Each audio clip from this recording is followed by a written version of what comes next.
Hi friends, வாங்க இன்றைக்கி நம்ம வீட்டில் வாழைப்பூ பொரியல் தான். இப்படி வந்திருக்கு பாருங்கள், நல்லா ஒயிட் கலரில்.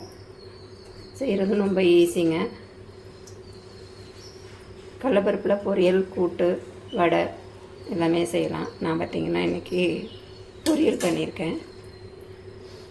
சாம்பார் சாதத்துக்கு வாழைப்பூ பொரியல் பண்ணியிருக்கேன். வாங்க இது எப்படி செய்கிறதுன்னு நம்ம வீடியோக்குள்ளே போய் பார்ப்போம். இப்போ நம்ம வாழைப்பூ பொரியல் பண்ணுறதுக்கு நான் வாழைப்பூவை க்ளீன் பண்ணி வச்சுருக்கேங்க. அதேமாதிரி பார்த்திங்கன்னா எப்படி க்ளீன் பண்ணுறதுனா, இப்படி எடுத்துட்டு இதில் ஒரு இப்படி இருக்கும் நரம்பு மாரி, அது இதுமாரி இந்த மாதிரி ஒன்று குட்டி ஒன்று இருக்கும். அதை எடுத்துட்டு நம்ம குட்டி குட்டியாக கட் பண்ணிக்க வேண்டியது தான். பாருங்கள், இப்படி எடுத்துடணும். பார்த்திங்கன்னா இது ஜீரணம் ஆகாது, அதேமாதிரி வேகாது. இப்படியே எடுத்துட வேண்டியதான். அதேமாரி கை கருப்பாயிடும் இந்த இடம்லாம். அதுக்கு நீங்கள் தேங்காய் எண்ணெய் இருக்குது பார்த்திங்களா, தேங்காய் எண்ணெயை தடவிட்டு எடுத்தோம்னா அதிகமாக கருப்பாகாமல் இருக்கும். அப்படியே எடுத்தோம்னா பீஸ் பீஸுன்னு ஒட்டும், நம்மளுக்கு கையும் கருப்பாயிடும். இந்த மாதிரி லைட்டாக எண்ணெய் தேய்ச்சிட்டு எடுத்திங்கன்னா கருப்பாகாது. முக்கியமாக இந்த 2 நரம்பையும் எடுத்துடணும். நான் எல்லாமே எடுத்து வச்சுருக்கேன், காமிக்கிறதுக்காண்டி 2 பூ வச்சுருக்கேன். அடுத்தது பார்த்திங்கன்னா நான் பச்சை தண்ணியில் கொஞ்சமாக தயிர் சேர்த்துக்கிறேன். தயிர் சேர்த்து இந்த மாதிரி நல்லா கலந்து விட்டுட்டு அது கூட சேர்த்துக்கோங்க. ஏன்னா நம்மளுக்கு பூ கருப்பு ஆகாமல் இருக்கும். நம்ம கட் பண்ணி வச்சுட்டு நம்ம லேட் பண்ணோம் இந்த மாதிரின்னா, இந்த மாதிரி கொஞ்சோண்டு தயிர் சேர்த்துட்டு தண்ணியில் நல்லா கலந்து விட்டுட்டு பூ அதில் போட்டோம்னா நம்மளுக்கு பூ கருப்பாகாமல் இருக்கும். அதுக்கு தாங்க. இப்போ நம்ம பூவை குட்டி குட்டியாக கட் பண்ணிப்போம். இந்த அளவுக்கு கட் பண்ணிக்கலாம்.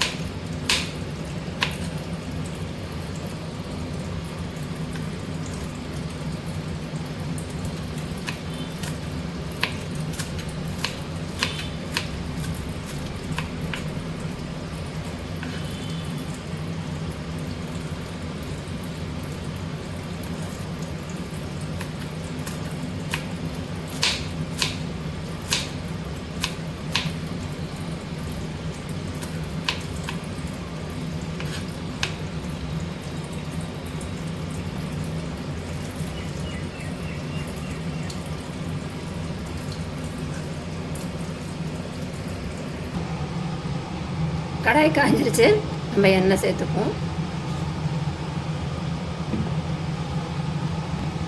எண்ணெய் காய்ஞ்சிருச்சு, கடுகு சேர்த்துப்போம்.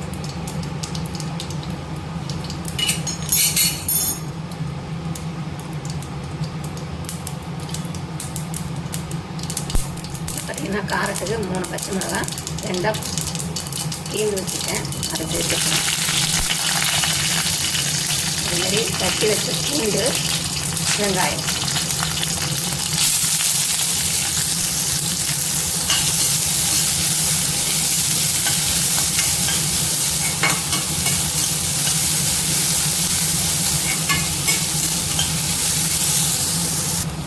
இப்போ நம்ம கருவேப்பிலை சேர்த்துப்போம்.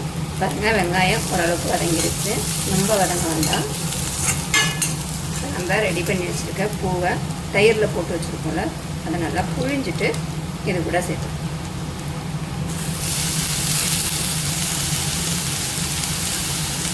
நல்லா புழிஞ்சிட்டு இப்படி சேர்த்துக்கோங்க. தண்ணியோட சேர்த்துட்டா அப்படி நம்ம தண்ணி இருக்கும்.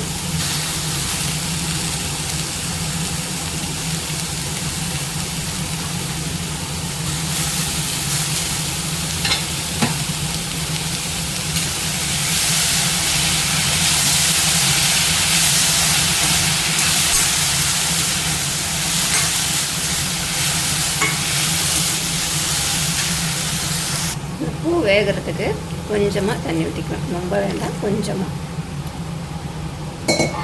இதுக்கு உப்பு சேர்த்துக்கலாம்.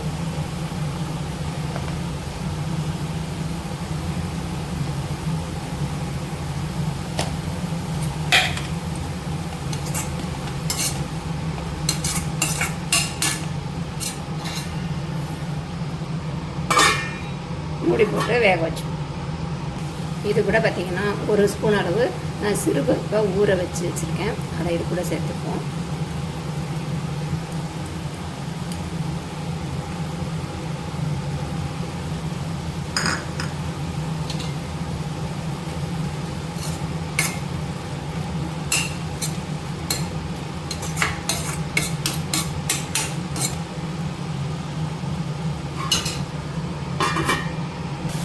அவ்வளோதாங்க, வாழைப்பூ நல்லா இருந்துச்சு. இப்போ நம்ம லாஸ்ட்டில் தேங்காய் பூ சேர்த்துப்போம்.